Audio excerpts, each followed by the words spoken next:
Badgers reaction show, guys. It was a dominant second half. Let's just talk about that for 30 minutes. Maybe ignore the other part of the game. We have a lot to talk about today's Locked On Badgers. Badgers do take care of business eventually. 2-0. Let's go.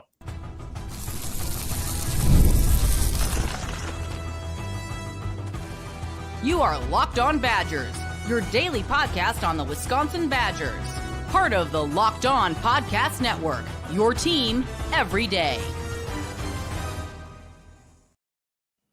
What is going on, Badger fans? Welcome to Locked On Badgers, your team every single day, part of the Locked On Podcast Network. Thank you for joining us. Thank you for being here. I'm your host, Ryan Herrings. Today's episode, we are doing live game reaction. We got Justin, we got Rajiv. We also got Mike behind the mic helping us out today, kind of manage comments better. So we're going to try to, I think we can have someone else kind of working on that. We can be even more engaged in the conversation. So super appreciative. Everyone give a virtual clap to Mike behind the mic, working behind the scenes. Guys, well, we were like the switch from where Badger fans were in the first half to where they ended up at the end of this game. Let's start with, we were going to do good, mid, and ugly, but Rajiv, let's just start with what's your overall thoughts right now? Yeah, I mean, look, I think that after the first half, if you could have scripted a second half that showed reaction and showed like everything that you wanted to see, that's what we would have seen. Kudos to Jeff Grimes improving play calling. There's so much. The second half was great. That being said, the first half was one of the worst halves of Wisconsin football that I can honestly remember. And without question, the worst half of an offensive line I think I've ever seen in a Wisconsin shirt. So it's really just a tale of two halves, but I can't complain about what I saw in the second half. And again, defense, they really pretty much only give 3 points. Like you have a short field after that stupid turnover. So kudos to the defense again, but I'm happy that we saw the reaction we did, but we've clearly got a lot to unpack here. And we've clearly got still a ton of issues. That's probably the worst I felt after a 42-10 victory ever. Well, Rajiv, we had our three big things coming into this game. We did one of the three.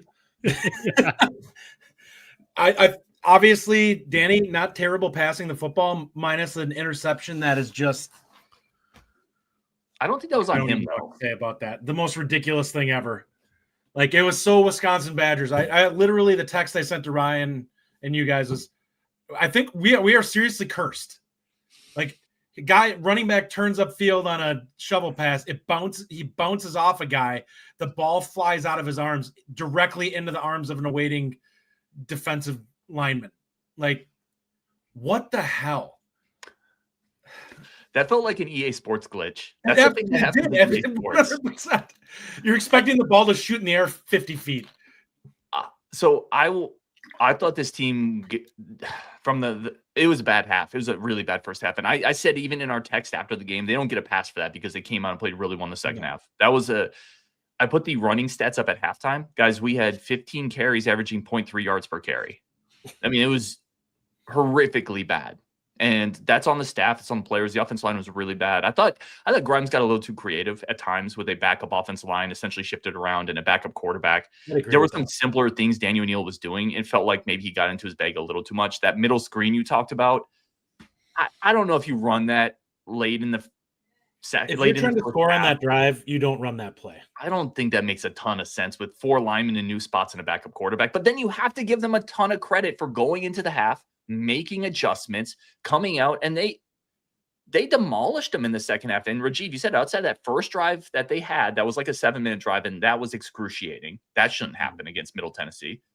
But from that point on, they completely dominated this game. So you do have to give credit for the halftime adjustments. But tough.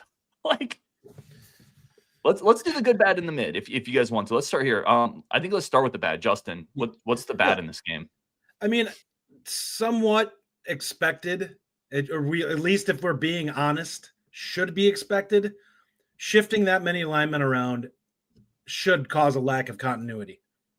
It probably shouldn't be this bad in terms of productivity, but I don't think it was just the line that was bad. Like Rajiv, you made a comment in our chat too about how Jones missed one on when we had that 99-yard drive. I saw it too. That was the first thing I saw. I was getting ready to type that into our chat. I'm like, he needs to bounce that out. If he hits the edge, he's probably still running. Like there was no one in the open space, and I trust him to make a safety miss. And instead, he cut it back to the inside and ran directly into a guy after like a 3-yard gain. Some of it's just inexperience, and I don't think these guys you can say have great vision yet. Like there's a lack of patience. Are we doing it ugly, or is this the worst of the is this the bad? Let's do the bad, the ugly, whatever it is. Well, so because the ugly, what I'm just going to say, bad, ugly, whatever. I can't with the snaps. I just cannot. Okay. We had this problem when Tanner Bordellini was our center. As you all know, I'm an Indianapolis Colts fan. Tanner Bordellini is our starting center, and he doesn't have snapping issues because someone fixed it. That's unacceptable. Why are we having this problem? You cannot tell me that in a training camp, you can't get these guys to have proper snaps. Like, I understand you 1 or 2, fine. Pretty much every snap in the second half was bad. Honestly, it really, really pisses me off. The bad is definitely the offensive line in this game. The first half was a complete abomination of a Wisconsin offensive line. I've been watching Wisconsin football like you guys for the past nearly 30 years, and I have never, ever seen an offensive line that looked this poor. Did you even notice Middle Tennessee State was actually lining up a couple yards deep? They were like, okay, we're going to get a head start on these guys. They weren't even lining up on the line. They weren't even afraid of us at that point. Like, no push, absolutely no effort. It's crazy. And I wanted to come on here and just completely demolish the line and talk about AJ Blazik and how I don't know what he's doing. But the second half got a lot better. Not amazing, but it's really only the bad. I can't think of, honestly, one thing that I thought was really bad except the offensive line play. It was an absolute joke. And if Wisconsin's offensive line plays like that half of football ever again this game, in this season, we are going to get smashed. Because Middle Tennessee State's not a good team. We cannot play like that. It's completely not Wisconsin football, and I never want to see it again. Yeah, that is well said. Let me echo just what you said, because we're not going to have a different ugly. It's the offensive line in that first half. This is the second week in a row the Badgers were on the goal line against a team you should be able to get push against. And for the second week in a row, the Badgers could not run it between the tackles to get a touchdown. Now, they did later in the game. That did happen, but we had to throw the ball on 4th down to get into the end zone against Middle Tennessee State. Guys, I think the interior offensive line, they're not generating much push. And I think it's worrisome because part of the reason we didn't want to kick out Brunner is we wanted that interior to be stronger. Now, Jake Renfro's not there. I think that's super fair to point out. That means Mandel moved out. Cubberley's first start. A lot of moving pieces. We can talk about that if we liked what they did at the offensive line spot. But Cubberley, Mandel, Kadenko, Renfro, Brunner, take your pick on the inside. You got to be able to run between the tackles against Middle Tennessee State and get 3 yards to push into the end zone. That's worrisome. And I don't know if that's going to get fixed this year. I like this comment here. Thanks for putting this up the mic. This is Ryan Bliss. He said, we had Malman and Brunner on the same side of the line, and we still couldn't dominate the opposing D-line, even on the left side. I completely agree with this take. Like, how is it that those two guys, because that's one thing I was thinking, okay, if Malman moves to the left, at least we'll be able to run to that side of the ball. Now, again, Renfro not being there is an issue, but there was nothing. And I know Malman's in a new position, and that's fair. And I know, Ryan, you were certainly against moving Malman over. I had said I was kind of okay with putting my best tackle on the left-hand side.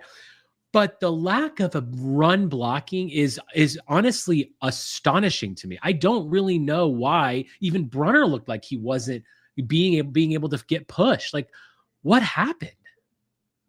Well, I'll also throw really quick and then kick it back to Justin.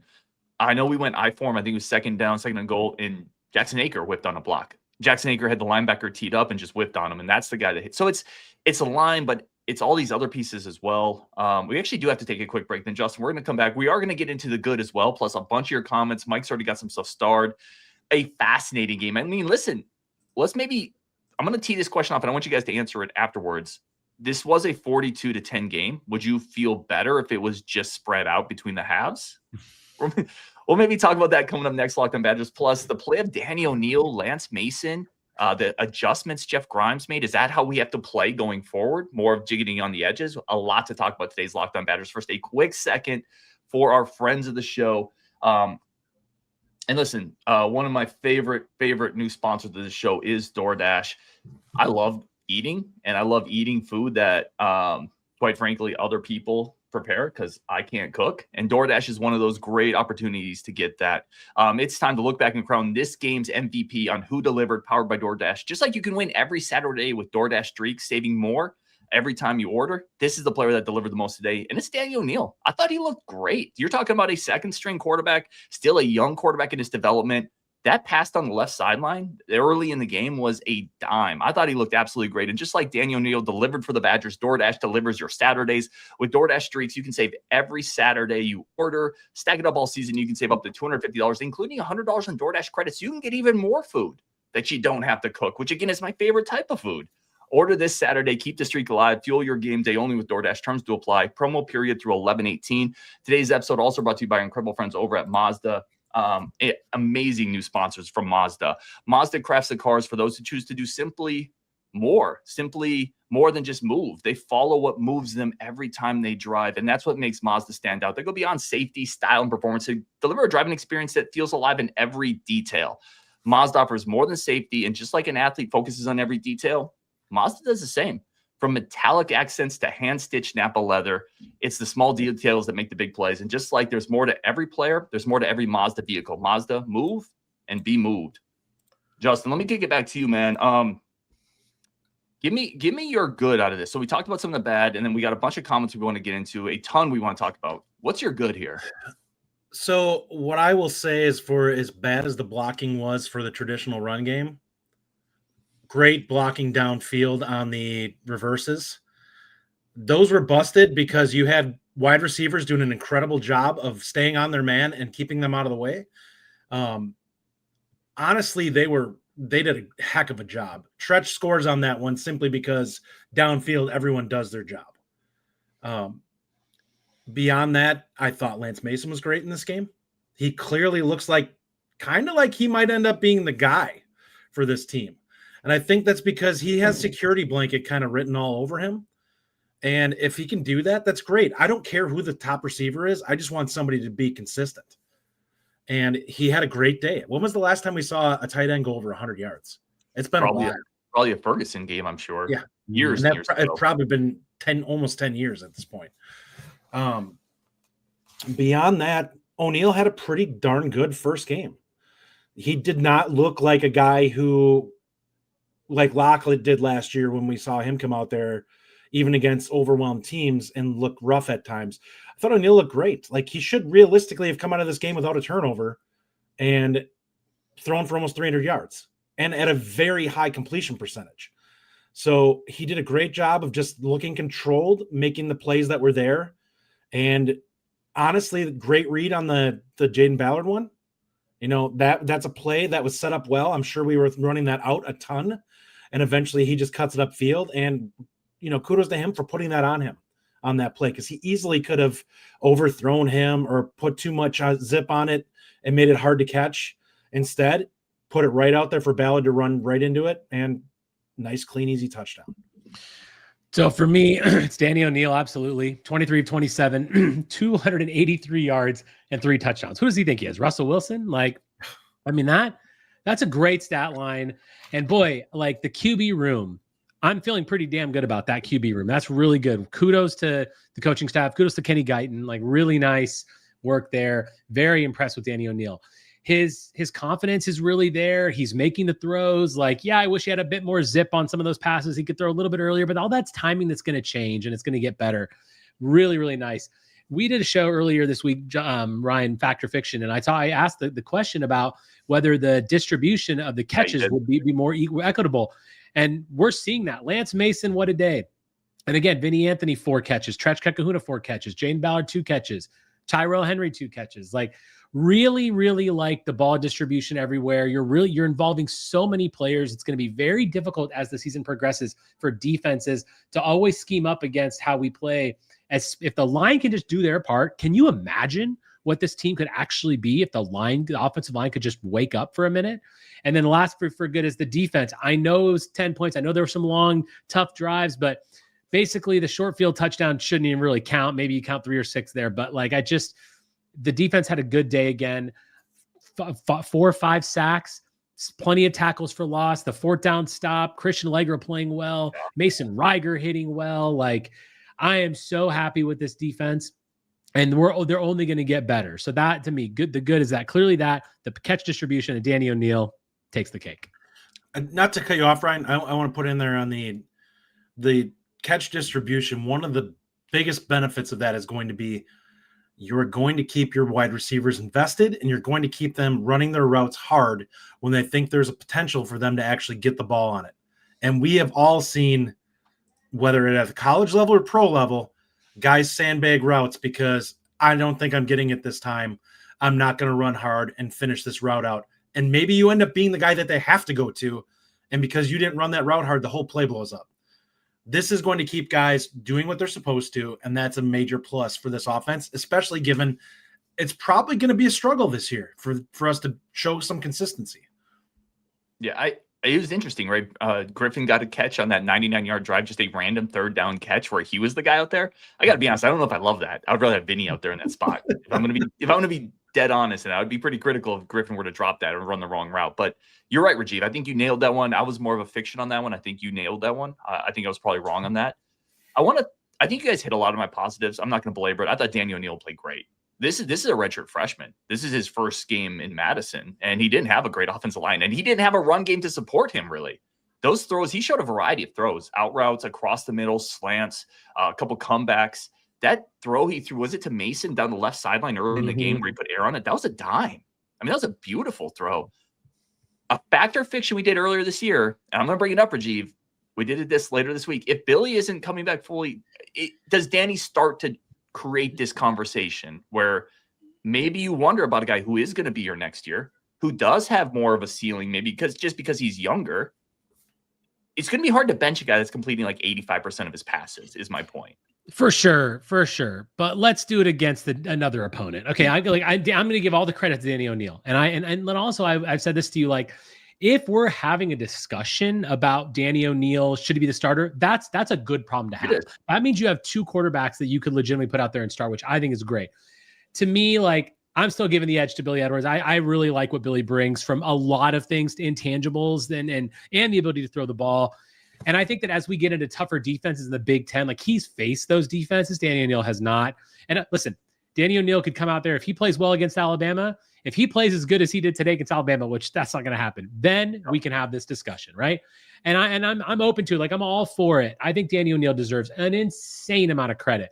I'm not ready to anoint him the starter at this point. To me, as soon as Billy's healthy, you put him back out there. But you got a guy behind him that can definitely be that guy. But if he continues this against better opponents, then hey, I'm all for it. Forrest Aguirre disagreeing with you. Don't usually disagree with me, but O'Neill is the man. I mean, I hear your point though.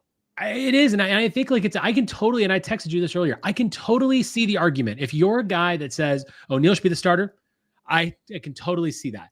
I just feel like some of those crisp throws against better defenses, like there were some throws that the timing is a bit late. Like, I think, okay, the Tretch catch on the right-hand side, that should have been a pick. That would have been a pick in any other game against any other opponent when Tretch, like, kind of caught the ball, didn't realize he caught it, and then he ran it. It was like a 20-yard gain. That's a pick six. That's a pick six against other opponents. All I'm saying is, like, he had a good game. If he does this against better teams, then I'm with you, Forrest. But until then, I'm going to be a little bit hesitant. Yeah, I'm legitimately concerned with the arm strength until I see him do it against a good team and show that it's not going to be an issue. And I will be paying very close attention to that next week, because they're going to have to find opportunities to get him easy throws that it might be very difficult. Let me say this too, though. I don't think either quarterback, because Rajiv, you're told, I agree with your point completely as well. You know, I'm not going to anoint him a starter based on a game against Middle Tennessee that we were a 28.5 point favorite against at home. I 100% agree. But there's a chance either quarterback struggles against Bama next week because we can't run the ball. Mm-hmm. So it's almost like I don't want to set him up for failure either and say, let's see him do it against Bama and Bryant Denny. Most quarterbacks fail in that spot. Let's see him do it. Let's see how he plays against Maryland. If it gets to that point, I think those are probably, I don't want to say fairer tests, but those are probably the litmus tests for Danny O'Neill this year. Just like we don't want to judge him against Middle Tennessee, which I agree with. I don't want to say he went to Bryant Denny and didn't look good. Let's throw him out, you know?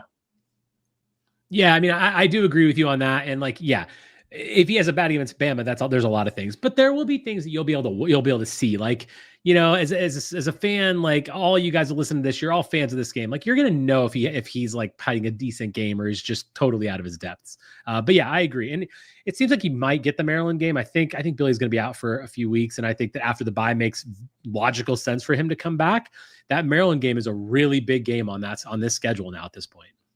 I want to throw this up here. We got a couple star comments. I want to keep working through them. And again, appreciate Mike working behind the scenes on this one. I put this in the Discord early in the game. Do you think you are going to feel better about this team after this game? Just yes or no? No waffling on this. Do you guys feel better about this team right now than you did before this game? Yes.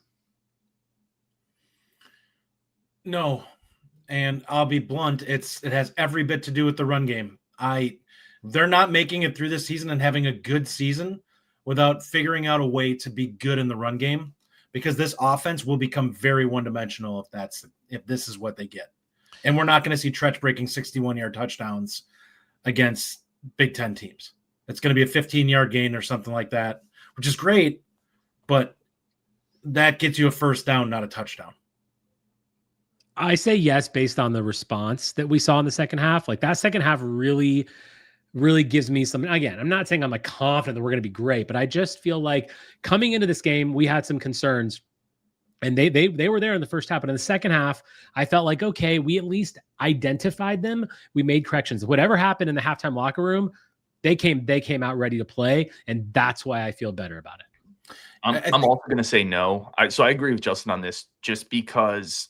So you, like you guys did your three, I did a 3 keys to the game, and one of my keys was not coming out of this week saying we fixed the offensive line, because I don't think this opponent was going to be good enough to make that judgment call. But I wanted to come out of this week saying I like the direction the offensive line is going. Like, I like how they placed these chess pieces. I don't think we did that this week. Like, I don't feel better, which I think is the biggest detriment to this team right now, or the biggest question. I don't really feel better about it. Even with the second half, we averaged. Dylan Jones was 10 for 36. Yak was 4 for 15. Dupree was 6 for 25.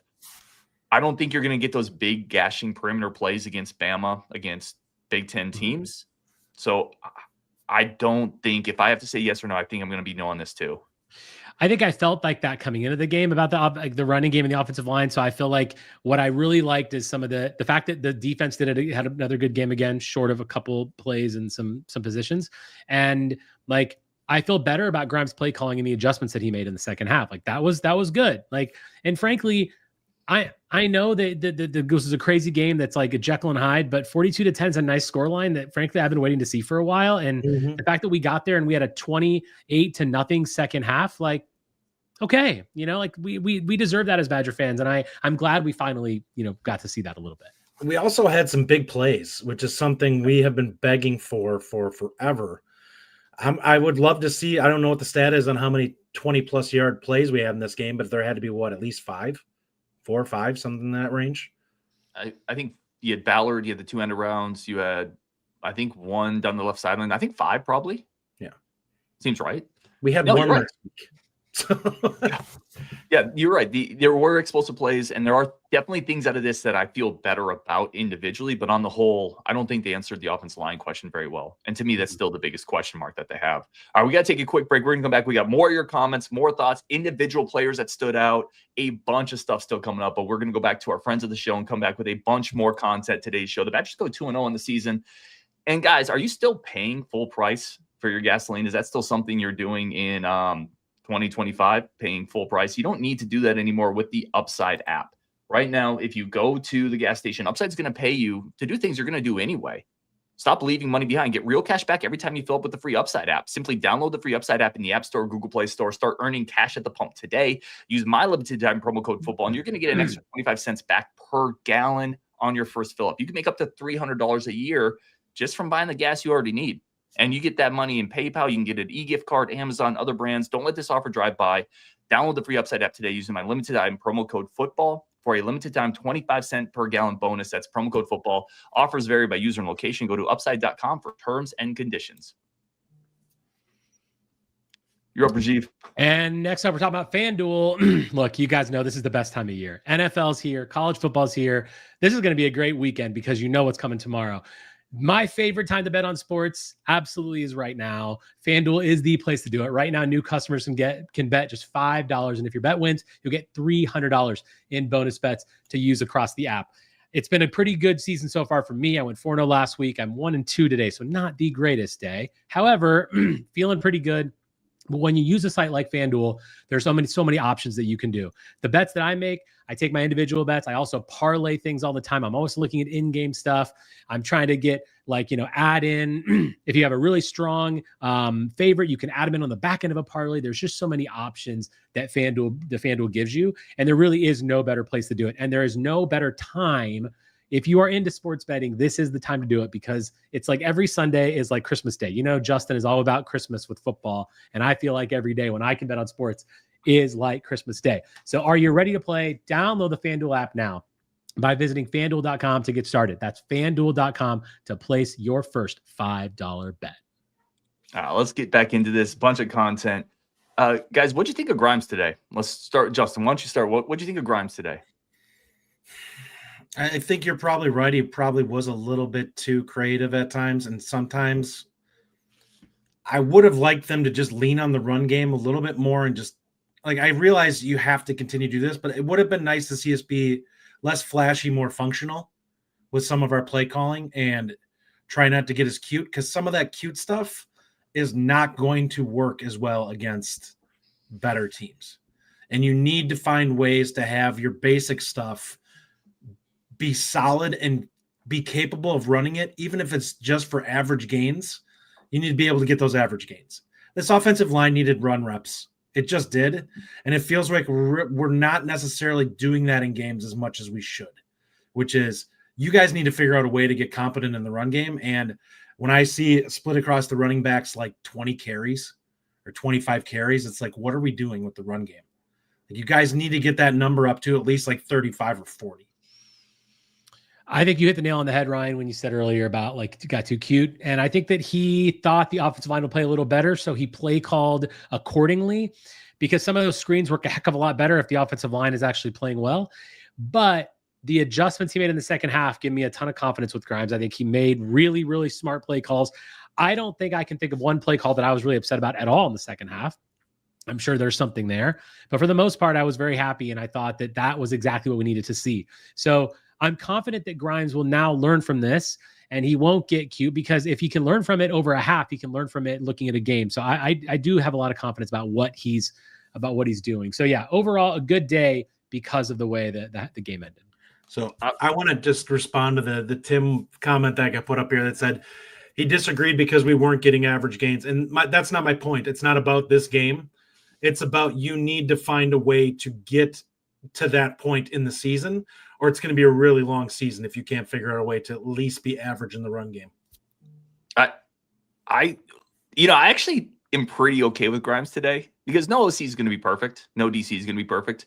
If you zoom out, we put up 42 and had 400 plus yards. What did we talk about before the season? You against these teams, you got to score 40 plus. That's what they did.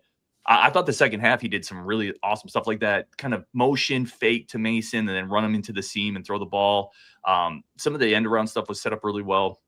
And I think he was scheming around issues that to Rajiv, to your point, that he didn't think he'd have. There's no way he thought the offensive line was going to have this much of a difficulty getting push against against Middle Tennessee. So he adjusted. He made adjustments, and we put up 42 with a backup quarterback and 4 offensive linemen in different spots, 2 of which are basically making their first starts, right? To me, that's actually pretty good. You know what I think I am starting to learn about Grimes, and this is just my opinion on it, doesn't make it the right one, it's just mine. I think he's kind of like a 3-point shooter. He needs to get in rhythm. And that first half, he couldn't get in rhythm, but in that second half, you could see he was starting to get into his rhythm. And when he does that, the defense has a hard time maintaining their eye discipline, and then he really starts hitting them. But that first half, he just couldn't find his rhythm. And it's got to be quicker. It's got to start quicker. I thought there were some weird play calls. We had a 2nd and 14, and then he ran an inside dive, and then like a kind of a conservative throw out to Tretch. I thought that was kind of like really conservative for the way Daniel Neal was playing. But I think you see once he gets in rhythm, he really does a good job of utilizing the weapons on this team. So I'm actually pretty good with Grimes today. And I think it's only going to get better as he learns more of these players. And once we figure out who's going to start on the offensive line and if Jake Renfro plays next week, that would be a lot better. Like, I think it's really nice to have that. And yeah, so I agree. I think that'll continue to get better. Can I throw this up here? Because this is one of the ones that started. And I'm curious what you guys think. This is from, I lost it. Doggone it. It's essentially a comment about this podcast is hard to listen. There it is. Rampaging. And thanks for the comment, by the way. He said this podcast is hard to listen to. We won for crying out loud. Rajiv, I'm going to start with you. Are we being too negative? No, I think, look, and I think the first thing that we all said was the second half was amazing. And I think the second half, if the second half looked like the first half, if those halves were like the second, then I got zero problems about this. I think that honestly, look, and I'm an optimistic fan, but the offensive line, this is not a Wisconsin offensive line. So I think, like, and really the only negative we've talked about is the offensive line. That's one of the only negatives on the entire team is the offensive line. And I think that's a very reasonable opinion to have right now because, you know, like you can see the schedule that we play and what's out there. And this is Middle Tennessee State. This is a team that lost 34-14 against Austin Peay last week. So we have to be better. That being said, I do understand Raptor Gaming. I get it, like from the sense of, look, we just won 42-10. Let's be happy about it. Yeah, we did. And it is, we're obviously looking at the game from a very micro perspective. We're going to pick apart every little thing because that's what fan podcasts often do, right? We're looking at every individual piece. And I think if you're looking at those pieces, you do have some concerns when you look at Alabama, Michigan, Iowa, Ohio State, Oregon. The offensive line is going to struggle. Bourbon says this is the same pod where everybody was taking the over on wins. I think the conversation is more realistic now. I'm still taking the over. I shouldn't probably, but go ahead, Justin. I think there's a lot of opportunity for growth. I mean, we had some issues clearly with the offensive line play today. That doesn't mean that the offensive line play is going to stink the rest of the season. It is now. How many seasons have we seen, not just for us, but other teams, where they look like a train wreck to start the year and things come together as it goes on? The more this group reps together, the better they'll get. Will they ever be good? I'm not going to say that. Can they be competent and be solid? I think that's in play, but it's going to take work, and you're going to have a really strong schedule to have to figure out a way to do that against. You know, Alabama, probably much luck for us, has been far from what they used to be defensively, that we should have an easier time than what we would have had this been 2017 Bama, who probably would have like 6 sacks against us next week and like double-digit tackles for loss. They've struggled to rush the passer. They've struggled to get tackles for loss. So some of the schedule's playing out so that if you can make it to Michigan and hopefully get things coming together here, then you might be able to get the back half of the season turn out to be pretty solid with the offensive line. Right now, it's not good enough. It's definitely got to get better. But the goal is you have to figure out a way to get these guys comfortable together, for one, because obviously we changed a ton this week. And this is how what you should expect when you have 4 guys in new spots. Like, they're going to be rough. The timing's not going to be there. If anything, that's one of the most important aspects of offensive line play. Everyone needs to be moving at the same pace because that's how you find your holes. Well, let's talk about that offensive line question. And I want to get your take on a couple things here still before we wrap this up. The first one is obviously Jake Renfro being out, forced Kadenko to be in center, but they also moved Malman over. They kicked Mandel out. They started Coverly. Do you guys like what they did at the offensive line in terms of positions? Because with Renfro coming back, Renfro's going to come back, but this is probably what they're going to roll with now going forward. I would guess. Go ahead, Justin. I was going to say, I don't know who else you put at right tackle if you're going to move Malman to left. So I think Mandel has to be that guy. And I don't know if you end up with Coverly at right guard or if it ends up being Kadenko going forward if Renfro's back. My gut instinct is it's Kadenko, which might help you in the interior to begin with. I love Coverly. I think he's got an extremely bright future, but he's also a redshirt freshman. And then I think, in all of our opinion, ideally, no team wants to be starting redshirt freshmen unless they're just freaks of nature. Or they're Kevin Haywood. Yeah, exactly. And what that means, the issue is that people don't seem to understand with that sometimes is it's not about them being completely overwhelmed. It's the fact that there's going to be far more growing pains because they haven't repped it out like some of these guys that are sophomores or juniors who are just cleaner in their play. And Wisconsin is going to have to deal with a redshirt freshman making some boneheaded plays at times. And that's just how it works when you have guys that young playing. So for me, like, I think that there wasn't probably too many options. I was on record as saying that I think that moving your best tackle to the left is not a bad idea. So I'm not going to, be hypocrite now and say they shouldn't have put Malman at the left. I'm okay with that. I think I would still like to know where's Leighton Nelson? Like, why? I mean, there's got to be another option than just moving Mandel out, because that, I think, I liked Mandel at the guard. I think he can develop there. I think it's fine. And then you have the inside guys there. And obviously Renfro's injured. That's fine. But like, if Nelson could have played on the right tackle position, or Heinzen for that matter, I know that'll get some negative press, but I just feel like I don't love the Mandel kick. Other than that, I think Cubberly right guard is a fine choice because you moved Mandel, but it seems like they didn't really have a ton of options because for some reason they're not playing some of those other guys, and they felt like this was the best five. To be fair, though, don't really have a ton of confidence in what Blazek's doing right now. So I can't really say that this was a good decision because I'm questioning a lot of things that he's doing right now. Yeah, I mean, I'm not going to beat my dead horse, but I'm on record as I would have kicked Brunner out. I would have kicked Brunner out, left Malman at right tackle, and then you could leave Mandel at guard. And then when Renfro comes back, you have Kadenko at the other guard. That just feels like more continuity to me. And I've seen Brunner in practice at left tackle. I think he's fine there. Is he great? No. But I think he's serviceable, and then the other guys can stay in their spots.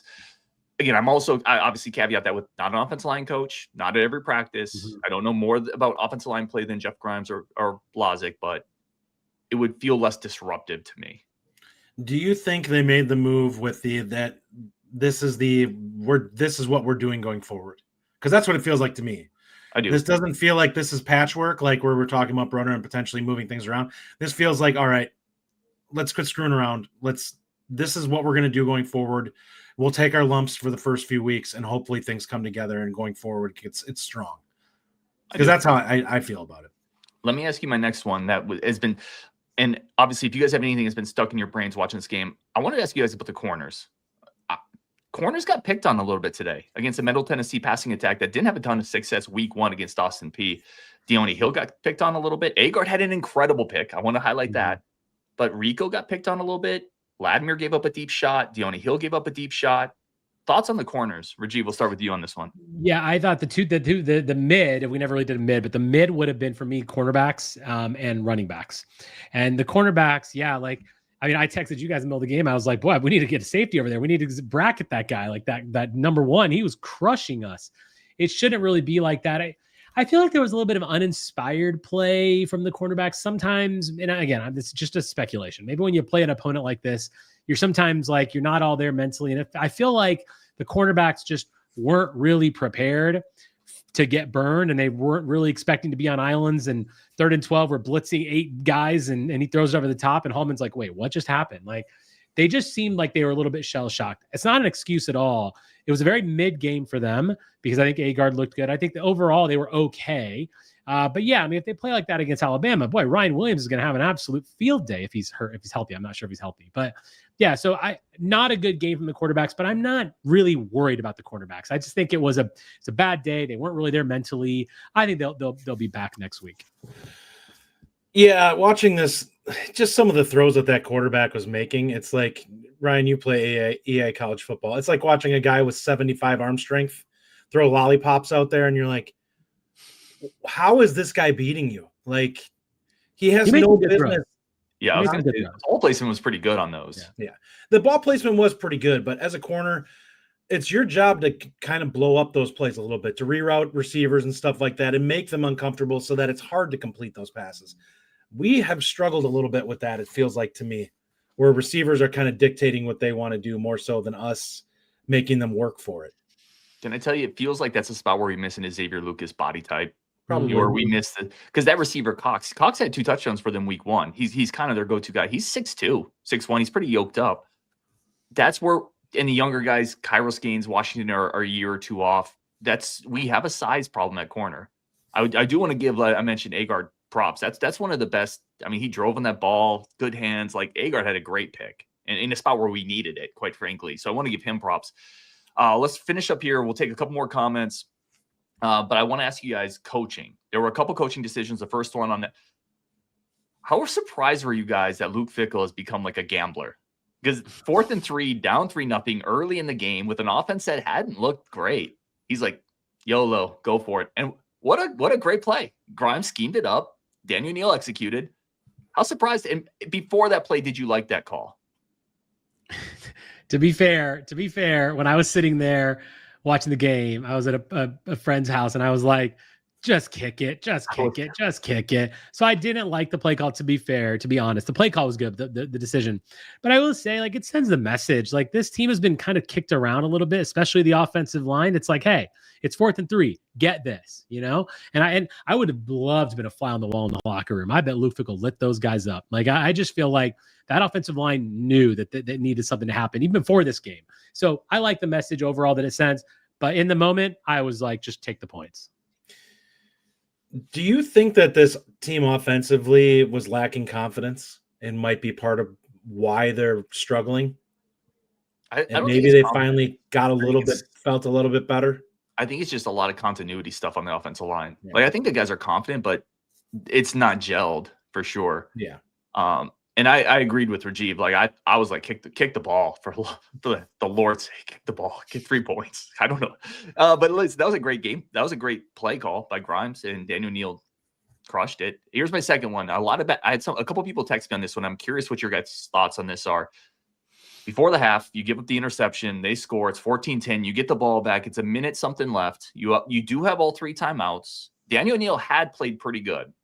Any thoughts on basically running the clock out there with 3 timeouts? Middle Tennessee State had none at that point. I was upset about it. I said as much to the people that I was with.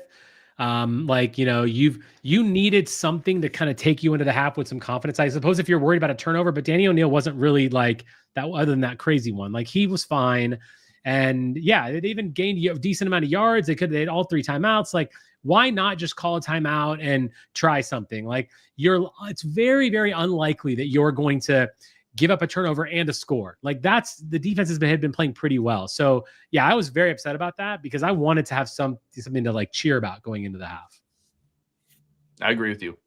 So some of that's the fan in me, but I kind of feel like, why do you have Jaden Ballard on this team if not for kind of moments like that where you can take a shot? Mm-hmm. And if you don't get that shot, then you can still run the ball out, right? Then they don't have a timeout. They can't stop it.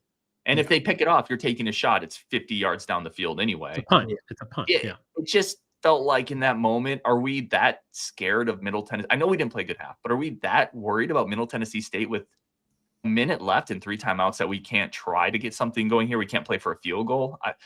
So I was there with you. Again, the second half stuff was incredible. So that light switch flipped. But yeah, I thought that was a super underwhelming end to that first half, man. Yeah, and I think like I actually I understand the sentiment of like, geez, this has been an absolute horrid half. Let's just go into the locker room. Mm-hmm. You know what I mean? Yeah, I think there's one thing I think with Fickell, there might be part of it. I do think at times he can be an emotional coach. And he might have just been steaming at that point and was just over it. And like, no, let's quit screwing around. Let's just get this. Let's go into the half. I don't want to. I've had enough kind of thing. I don't like giving up possessions because you only get so many in a game. So in my opinion, I would much rather attack every single time you have the ball. But, you know, it is what it is. I'm going to throw a couple more start comments up, and then we're going to get out of here because we're at about 45 minutes. And, guys, you guys are incredible. We got 800-something in here already. Thank you for that. Always thank you for being a part of this community. I couldn't say that any more openly. Guys, are they going to be able to run the ball against Bama? From Evan, the run game will be non-existent against Bama. This is true. I'll lead off on this one. I don't think so, because I mean we've seen it kind of in 2 consecutive weeks against. We say whatever we want about Bama. Bama's going to be a tougher test than Middle Tennessee State, and it's going to be in Bryant-Denny. So even if Renfro's back, which I feel like Renfro's going to be back, I don't know that, but even if he's not going to be 100%, and he doesn't single-handedly solve all the issues on the offensive line. I don't think so. I don't know what you'd see in the first 2 weeks, guys, that would give you a ton of confidence that you're going to run the ball effectively against Alabama. You haven't seen anything no evidence has been presented to the contrary to that we're going to actually run the ball well. That being said, Renfro will make a difference, but no, I don't. I think the only thing we can do is Jeff Grimes masterclass, hopefully, and just scheming up things to find ways to move the ball. And frankly, put the ball in Danny O'Neill's hands because that's something that's worked so far. Yeah, I think an extra week of reps is going to help. Like, it's not going to hurt things. You're not going to run the ball well against Bama. You can be better than you were this week, which I think is a goal, to at least be able to occasionally find a little luck, because that could be the difference between a field goal or touchdown or a punt and a field goal. So Wisconsin's got to find ways to get themselves in scoring position against Alabama and hopefully put pressure on them. That's a good comment from Robert. All the pressure's on Bama next week. Mm-hmm. There's some truth in that. Now, I don't think if you're Wisconsin, you want to go down to Bama and get boat raced. I think there's some pressure to play well, but there's a lot more pressure on Alabama. Guys, let's wrap it up here. Go around the table. In the military, we call it last rounds, but any last thoughts, Justin, that we didn't talk about? Any other player you wanted to highlight? Congrats to Mason Posa for getting his first sack. Hey. Congrats to Brandon Lane getting his first sack at Wisconsin. So some of these guys, young players, starting to make some plays. One of the underlying stats that I don't think we probably talked about enough in this, Wisconsin with 5 sacks and 7 tackles for loss. 2 areas that we were horrific last year, clearly better this year. Yeah, I mean, absolutely. The defense is continuing to show out. Kudos to, again, Lance Mason. What a game. Jackson McGowan, what a hard-fought, 10-yard gain that he had on the sidelines. Fantastic. The last thing I would say, which is a bit of another mid sort of for me, is the running backs. I just want to say, I'm confident in this running back group, but I'm definitely a little bit lower on them overall. Now, I know the first thing is all the offensive line. Okay, fair. I think this is the second week in a row that I feel like Dylan Jones has missed a few holes, and the vision isn't quite there. I know he's a young player. He's got a lot of years left, and he'll get better. Darian Dupree's vision is better right now. Every time, he had a slightly higher yards per carry. I feel like he hits the hole a bit better, is picking the right option. And I think that there is something. When those holes open up, our running backs need to hit them. And I'm a little more confident when I see Darian Dupree out there, just to be honest. I'm not saying I don't like Dylan Jones. I just want to comment on that. It's something I've noticed for 2 weeks in a row now. I do think it can be a little better. That 99-yard, we absolutely could have scored on that play. There were several times where I'm like, but if you just saw this or you went around this block, which we're used to seeing from Wisconsin running backs, it'll get better. But right now, I'm definitely kind of monitoring those guys. And also, listen, I think Yakimelli, right? I think Yak is going to hit some of those holes a little bit better as well. He's more of a veteran. He has more experience. Maybe you get him a few more reps to see if he can help jumpstart this running game a little bit. Mm-hmm. Certainly, it's not all the running backs. The offensive line needs to do its part. But, yeah, I think that's a good point. I think the last one I would end on here, guys, is we talked all week. I know you guys did on your show. I talked about it on my show. I think we talked about it collectively. What does the Jeff Grimes playbook look like for a Danny O'Neill? I think we saw parts of it today. It's a lot of quick kind of misdirection, make a quick decision, move the pocket, get him out, let him use his feet. And he almost brilliantly executed that game plan today. I don't know if you can ask much more from a efficiency standpoint. And he didn't take many unnecessary shots while getting a lot of bad snaps, while keeping his head. How many snaps did he save us on with the jumping from it? He had another one where he picked up 8 yards off a broken play. I think you see the game plan, and I think you give him a lot of credit for kind of not turning the ball over unnecessarily with a bunch of bad snaps. So I think that game plan works for him, and I'm pretty excited about it, quite frankly.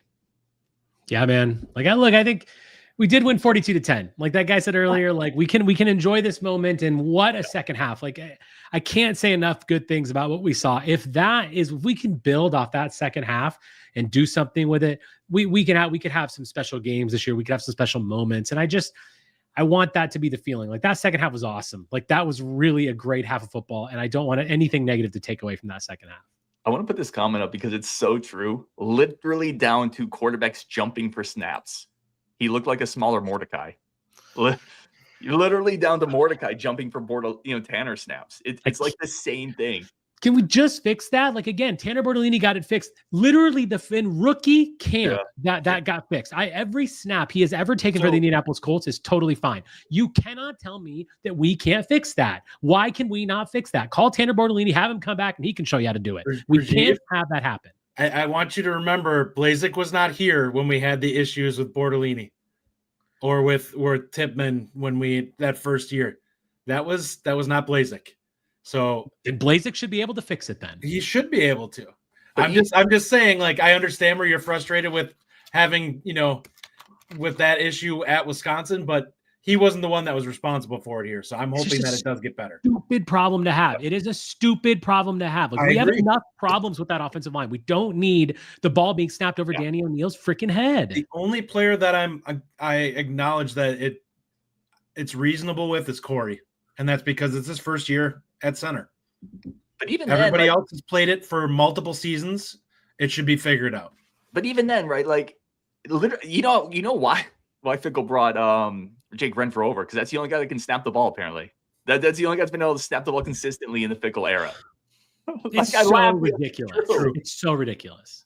All right, y'all, we're going to wrap it up there on Wisconsin. Thank you so much for jumping on the show, for being part of this community, for jumping on the channel. The Badgers doing 42-10. And as Rajiv said, let's not lose sight of that. For you bettors out there, you got the cover if you had money on Wisconsin.